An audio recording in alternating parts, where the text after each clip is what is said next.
It was nearly midnight when I stood on Emily's front porch, Charleston air thick with humidity and grief. My suitcase, a faded blue Samsonite with one wheel that didn't quite roll right, sat beside me like a worn-out companion, and in my arms I held a simple black box. Inside were ashes, not metaphorical ones, real, scorched, gray-white remnants of my home, my past, my life. The fire had come quick, like bad news always does. A faulty wire in the old den wall, they said. By the time I smelled smoke, the living room was already glowing orange. I barely got out with my purse and that box, the one I kept under the stairs with birth certificates, insurance papers, and a few family heirlooms. Everything else? Gone. 42 years of living, burned down in one cruel hour. I didn't have a plan. Just a daughter I'd given everything to. I'd sewn every Halloween costume she wore, stayed up nights with a washcloth on her forehead when she had the flu, and worked 2 jobs just to buy her first car, a rusty Corolla she promptly nicknamed Cricket. I'd thought, deep down, that when the chips were down, I could knock on her door and find refuge. Find her. Her house looked like something out of a Southern Living magazine. Tall black door with a brass knocker. Porch light glowing just right. 2 clay planters with those fussy little spiral topiaries flanking the entryway like guards. The siding was fresh, the stone facade polished. Even the welcome mat looked brand new, though it didn't feel very welcoming when she opened the door. Emily looked perfect, as usual. Silk blouse tucked neatly into tailored pants, bare feet with painted toes, and her hair pulled back into one of those casual, effortless buns you can only pull off with youth and Botox. She didn't look at my suitcase, didn't look at the box in my arms, didn't even flinch when the smell of smoke must have hit her. Instead, she scanned me head to toe and said, "You can't stay here, Mom. You ruined the aesthetic." The aesthetic. That word hit me harder than the fire ever could. Aesthetic. Like I was a scratch on her marble countertop, a stain on her Instagram grid. I stood there, heart hollowing out like an old gourd. I might have nodded. I can't remember. What I do remember, so clearly it wakes me up at night, was the sound of the door closing. Soft, decisive, like the click of a camera capturing the moment I stopped being her mother and started being a burden. I ended up at the Oakview Inn. $28 a night if you didn't mind the mildew or the flickering bathroom light. Room smelled like stale French fries and forgotten dreams. I sat on the edge of the bed, box on my lap, and tried to cry quietly. That's the thing about cheap motels. The walls are paper thin, but so are your defenses. Next morning, I wandered.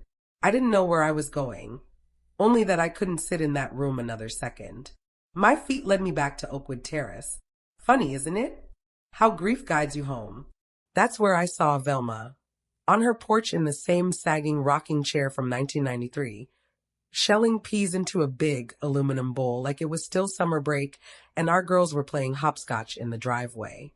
She squinted and then laughed. "Maggie Walker, you look like you've just been ghosted by Jesus himself." I sat beside her, told her bits and pieces. Not everything, just enough. She listened, really listened, then said, "You still got fight in you, Maggie. You just forgot how to throw a punch." That night, back in the motel, I pulled out my old black notebook, the one with the leather cover and frayed ribbon I'd used to keep track of savings, sewing side gigs, stocks, and those old CDs from the bank Emily said were useless. I added everything up. It wasn't a fortune, but it was enough. Enough not to beg. Enough to reclaim. 2 weeks later, I bought the house. White columns, wraparound porch. A Southern Belle dream, the listing had said. And it was. A house Emily once pointed to in a magazine and whispered, "One day I'm going to live there." Well, I beat her to it. I stood on the porch that first day, keys in hand, wind off the marsh rustling my hair. I took a photo, just the house. Not me. Sent it to her. No caption. She replied in under 5 minutes. Her reply was short. Just one word. Why? I didn't answer right away. I let her sit in that silence, the same kind she'd wrapped around me on her doorstep. I imagined her in that spotless kitchen of hers, coffee in one hand, that ever so perfect frown furrowing her brow. She probably showed the photo to Brandon, her husband, the plastic surgeon with the symmetrical teeth and symmetrical morals, and he probably said something like, maybe it's just a coincidence. But it wasn't. I bought the house for a reason. Not to taunt. Not even to prove a point. I bought it because I could. Because after decades of scraping by, of being told my worth was tied to how useful I was to someone else, I needed to prove something to myself. The house was everything she'd ever wanted. White shutters, brick steps, a lawn that begged to be barefooted on. I even got the roses she liked planted along the walkway. I called a landscaping company the day I closed. Make it southern, I said, but subtle. I don't want to look like I'm trying too hard. I was, though. God, I was trying so hard. The day the moving truck arrived, I stood barefoot on the porch with a pitcher of sweet tea and a clipboard. Velma came by to help, bringing her son's old toolbox and a plastic tub full of mismatched cutlery. Some of it's chipped, she said, but that just means it's lived. I didn't have much to unpack. A few pieces from storage, a rocker from Velma, a quilt from Mama that still smelled like cedar and lavender. I made the guest room the prettiest, just in case Emily ever came to her senses. I even ironed the pillowcases. But Emily didn't come. Not that day. Not the next. Just more texts. Where did you get the money? Why that house? Are you okay? I didn't answer. Not because I wanted to punish her, but because I wasn't ready. I was still licking wounds no one had the decency to admit they'd caused. Instead, I poured myself into that house. Painted every room myself, even when my wrists ached. Set up my sewing machine in the sunroom. Started baking again, pies, mostly. Peach, blueberry, even one of those fancy galettes Emily always pretended to like when she visited twice a year out of obligation. Word got around fast. Small towns are funny like that. Folks would stop by with casseroles and curious smiles. Thought you moved in with your daughter, one woman said, eyebrows high with nosiness. No, I answered. Sweet as jam, she moved on without me. I joined the library book club. Started walking with Velma every morning. Both of us in visors and old sneakers like two retired tennis pros. Life settled, softened, but the ache didn't go away. Not entirely. One afternoon, I found myself staring out the living room window at the marsh, wondering if I'd made a mistake. Not buying the house, that felt right, but letting her silence sit between us like some permanent fixture. And then, like a summons from the past, my phone buzzed. Mom, we need to talk. Just 5 words, but I knew the tone behind them. Not regret, not apology, need. And Lord help me, I answered. When I pulled up to Emily's house, the same one that had turned me away just weeks before, I didn't park in the driveway. I stopped along the curb behind her mailbox, as if that extra 10 feet would protect me from whatever storm she was about to rain down. She opened the door faster than I expected, as if she'd been watching from the window. Her lips were tight. She didn't say hello, just stepped aside. Come in, she said. Not warm, not cold, just clinical. The house looked the same, spotless, every throw pillow fluffed, every countertop gleaming.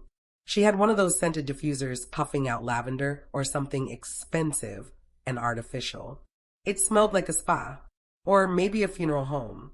We sat at the dining room table, me on one side, her and Brandon on the other, like some kind of tribunal. Brandon nodded at me like I was an intern at his clinic. Nice house, he said. Very aspirational. Thanks, I said, folding my hands in my lap. Paid in full. That landed like a brick in a birdbath. Emily's eyes narrowed just a touch. So you really did it. Bought that house from the Marshall estate. I nodded. Why there? She asked, though I knew she knew the answer. I took a breath. Because I could. Because I wanted something that couldn't be taken from me. Silence. Heavy, awkward silence. Then she leaned forward, her voice low. I didn't mean what I said that night. I blinked. Which part? The aesthetic? The part where you shut the door on your mother with nowhere else to go. She winced. I was overwhelmed. Brandon had just finished a 12-hour shift. The kids were. I know, I cut in. Life's hard. I've heard. Brandon shifted uncomfortably. Look, Maggie, we know things got tense. But Emily's been worried. And, well, there's something we wanted to ask. And there it was. The The turn. I knew it the second he said my name like we were friends. I'd raised that girl on secondhand shoes and hamburger helper, worked double shifts so she could have ballet lessons and orthodontics. And now here they were about to pivot. Emily cleared her throat. We were hoping maybe you could help with the kids. Just after school. And maybe weekends if possible. Just until summer camp starts. And maybe, Brandon added, you'd consider helping with the mortgage again. Just for a few months. It's been tight. I stared at them. At the marble countertops. The framed family photos. The matching dishware. They had everything I ever wanted for her. And yet somehow they still wanted more. I stood up slowly. My knees popped, reminding me I was 64 and owed nobody anything. I already helped with your mortgage, I said. Paid it for 3 years when Brandon started his practice. Quietly, monthly, without asking questions. Emily's mouth fell open. You didn't know? I asked, looking at her. Guess that was by design. Brandon's face turned a shade paler. It wasn't permanent, he said. It was just convenient, I finished. You let me pay your bills, but couldn't let me sit on your couch. I walked to the door, my purse over my shoulder, my dignity intact for the first time in years. Emily followed. Mom, wait, what are you saying? I turned, hand on the doorknob. I'm saying the bank won't be getting another check from me. And if you're behind, well, I hope you find someone who fits your aesthetic better than I did. And I walked out. The air outside felt different, lighter somehow. Not because it was cooler, it wasn't Charleston in June is like soup, but because I'd finally said what needed saying. Years of keeping the peace had only worn me down, thinned me out until I hardly recognized the woman in the mirror. But that day, standing on Emily's porch, purse strap digging into my shoulder, I felt like myself again. I drove home with the windows down. No radio, just wind and thoughts. The kind that swirl and settle like dust on an old bookshelf. And when I pulled into my driveway, there was Velma sitting on the porch swing, 2 lemonades sweating on the railing. Told you, she said without looking at me. You still got that right hook. I didn't answer. Just sat beside her, took the glass, and let the silence say it all. That evening, I pulled out my notebook again. The one with the records. I flipped to the back where I'd started a new section titled Legacy. Not money, not possessions, just things I wanted to leave behind, stories, recipes, truths. I'd been invisible long enough. I wrote about the years I paid Emily's mortgage, the exact months, amounts, and the day I stopped. I wrote about her birthdays, the one where I stitched her a quilt from her baby clothes, and the one she forgot to call. I wrote about how she used to cry when I brushed her hair too hard, and how she once told me I was the strongest woman she knew. Funny how children forget the weight we carried to make them feel weightless. Days passed, then a week, then 2. I didn't hear from Emily, not even a text, but I heard from her bank. A letter, stiff envelope, formal font, late payment notice. I didn't gloat. I didn't smile.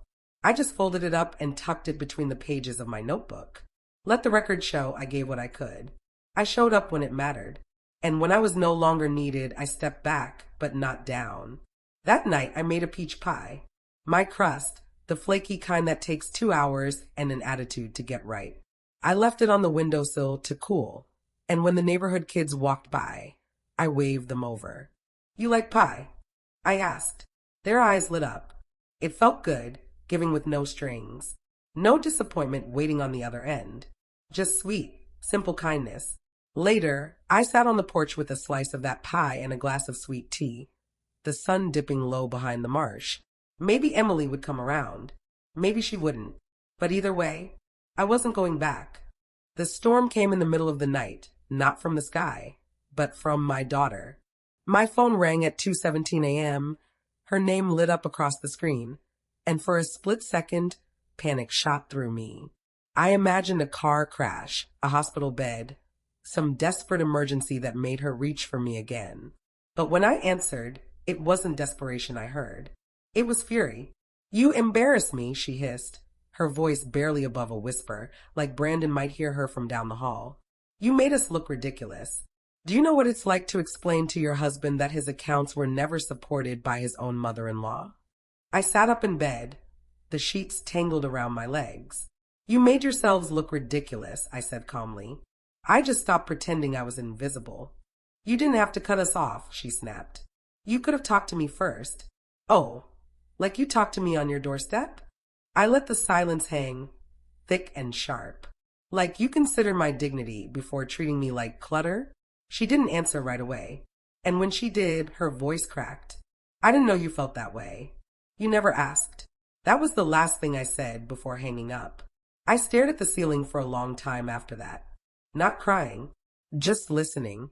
To the creak of the house settling, the cicadas outside, the soft ticking of the clock on my nightstand. And something else too. Peace. A new kind, the kind that doesn't need permission. The next morning, Velma dropped by with muffins. Blueberry, with too much sugar on top the way I like. I told her about the call. She didn't say much, just nodded and patted my knee. Later that day, I got a letter in the mail. Certified, from Brandon's law office. Proposal to revisit estate planning and shared financial commitments. I laughed, out loud, right there in my driveway with my mail key still in hand. The letter went straight into the fireplace. They weren't after forgiveness. They were after leverage. But they'd underestimated just how little I needed from them.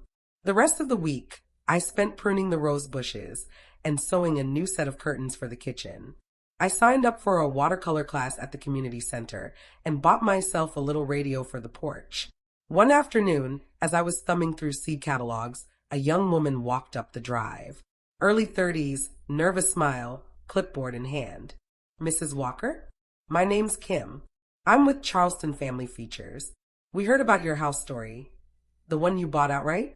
We'd love to do a feature on you for our local profile series. I blinked. On me. She nodded. Single women over 60 buying dream homes with cash. That's inspiring. I almost said no. But then I thought, why not? Let them see. Let them all see. The photographer arrived first, young, polite, a bit too eager. He kept calling me ma'am and asking if I could stand just a little to the left of the hydrangeas. I let him fuss with my shawl and tilt my chin just so, but inside I was smiling for reasons that had nothing to do with the camera. They posed me on the porch swing, in front of the rose bushes, even at the kitchen window with my pie cooling on the sill.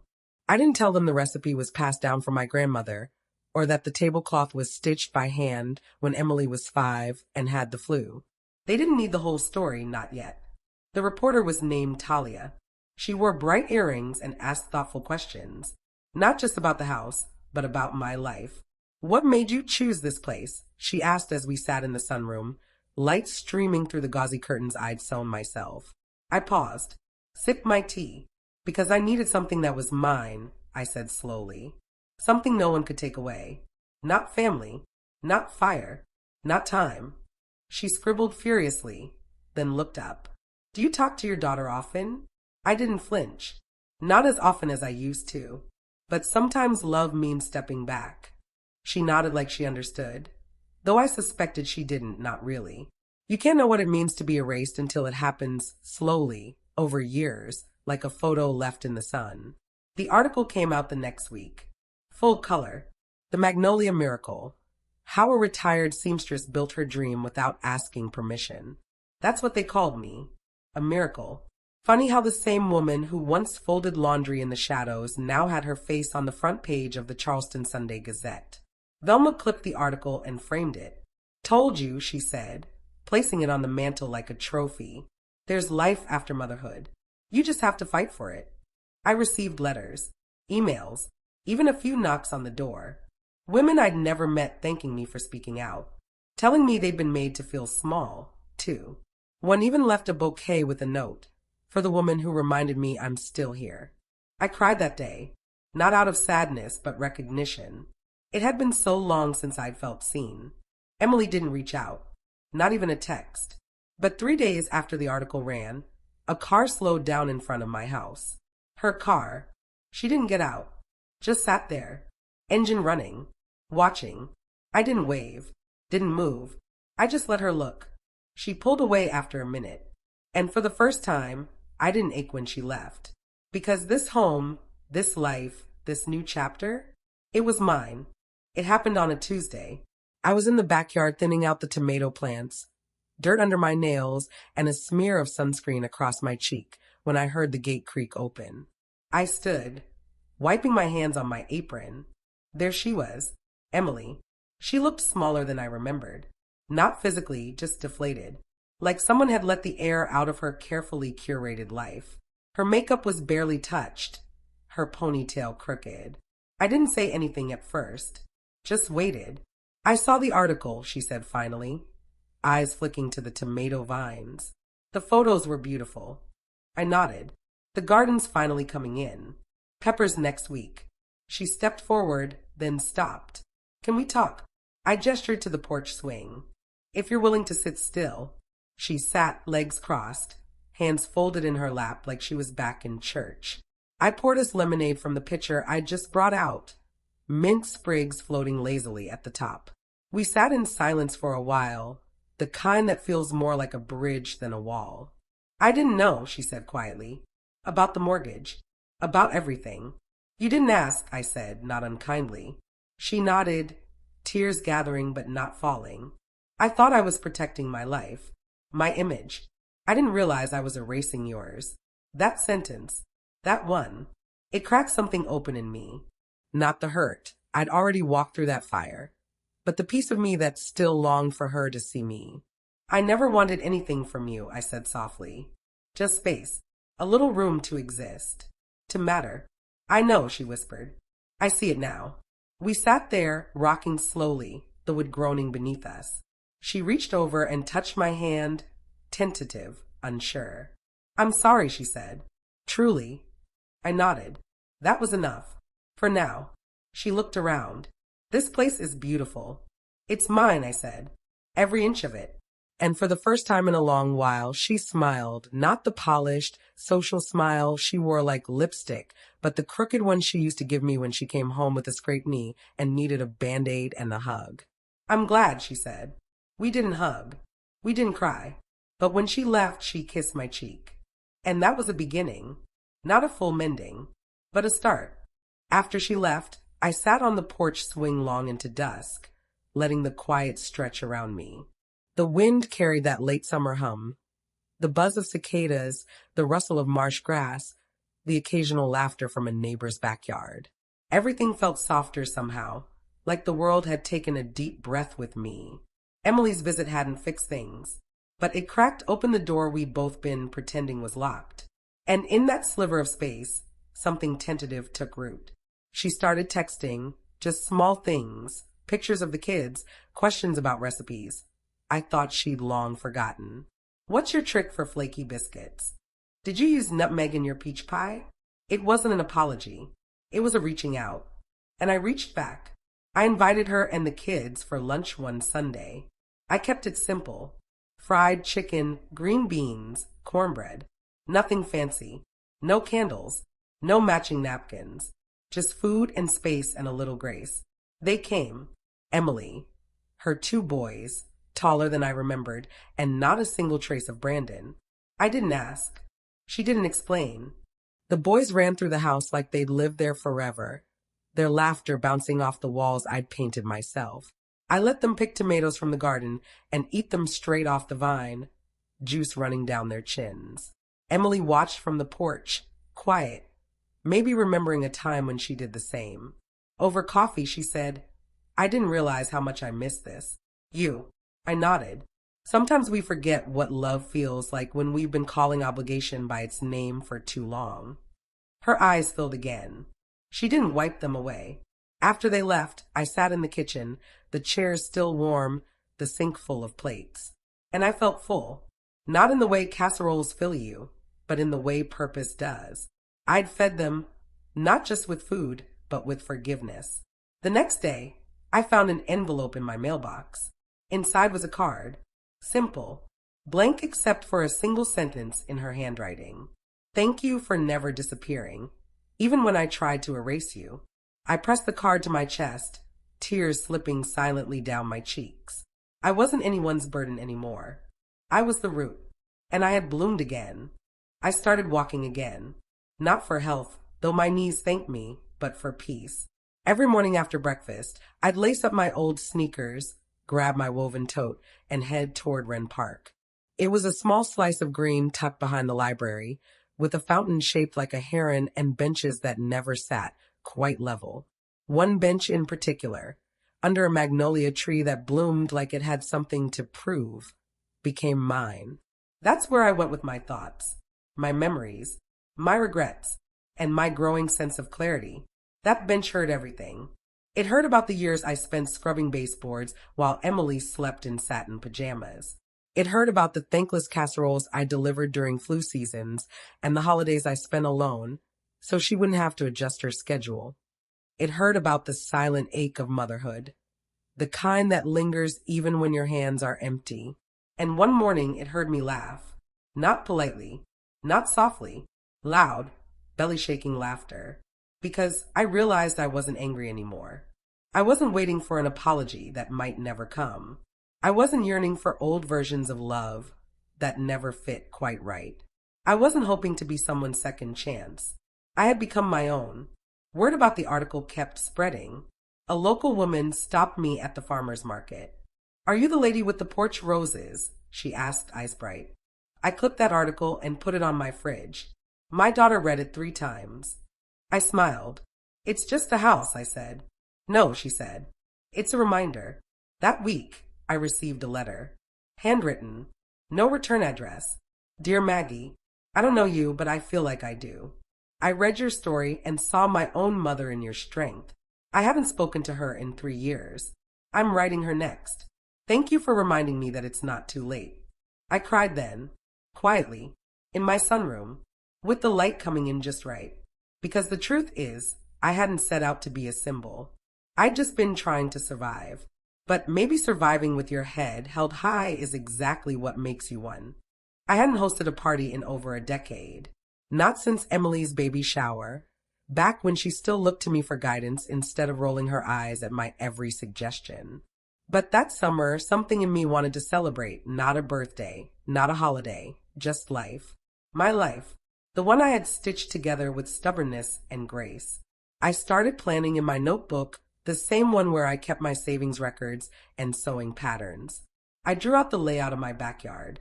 A string of lights between the oak trees, tables set with mismatched cloths, mason jars with sweet tea and lemon wedges. I made a list of what I'd cook: potato salad with dill, cornbread with honey butter, deviled eggs with a pinch of cayenne. Peach cobbler, of course. It wasn't a southern summer without it. I mailed handwritten invitations. Come as you are. Bring your stories. Bring your appetite. Velma arrived early, wearing a sun hat wider than a bird bath. She brought a tub of her famous macaroni salad and a folding fan she snapped open with flair. If they don't like the heat, she said, they can stand in their own shade. By mid-afternoon, my backyard hummed with laughter and clinking glasses. The new neighbor from 2 houses down showed up with her twins and a basket of still warm biscuits. The librarian from my book club brought her husband and a cherry pie. Ruth from the market brought her dog, who promptly fell asleep under the croquet set. It wasn't polished or picture perfect, but it was alive, buzzing with real joy. And then I saw Emily. She stood at the edge of the gate, holding the hands of her 2 boys, who immediately broke free and tore across the yard like wind. She wore a cotton dress and a wary smile. No makeup, no heels, just her, and that alone felt like a gift. I walked over, heart hammering. "Hey," I said, my voice catching a little. "Hey," she echoed. There was a pause. Then, without warning, she wrapped her arms around me. Not a polite hug, not a daughterly duty, a full, tight, chest-to-chest embrace that made my knees weak. "I'm sorry," she whispered. I nodded into her shoulder. "I know. We didn't need to rehash it." The silence between us had already spoken louder than words ever could. Later, we sat on the porch swing while the boys played tag around the tomato cages. The cicadas screamed like they were applauding. "You built something beautiful here," Emily said. "I did," I answered, my voice steady, with bare hands and broken pride. She looked out across the yard. "Do you think maybe we could come by more often? Not to ask for anything, just to be here." I reached for her hand. "Yes, just don't expect to take home leftovers. Velma's already claimed the cobbler." She laughed. really laughed. That open-mouthed, teary-eyed kind I hadn't heard since she was a teenager watching reruns of The Golden Girls with me on lazy Sunday afternoons. As the sun dipped low behind the marsh, casting golden light over the fence posts and laundry line, I felt it deep in my bones. Peace. Not the kind that's quiet, but the kind that settles. Like a quilt pulled over your lap. Like a song you hadn't heard in years but still remember every word. The garden party ended long after the lanterns flickered out. Guests drifted home, and Emily stayed to help me rinse glasses and gather the chairs. When she hugged me goodbye, she pressed a folded piece of paper into my palm. Later that night, I read it under the porch light. A note, written in her slightly messy script. Thank you for planting roots deep enough to hold us all, even when we forgot how to tend them. I see you now, and I'm so grateful you never gave up. I tucked it into my notebook, right between the mortgage receipts and my peach cobbler recipe. And for the first time in years, I went to bed smiling. Not because everything was perfect, but because I was finally undeniably seen.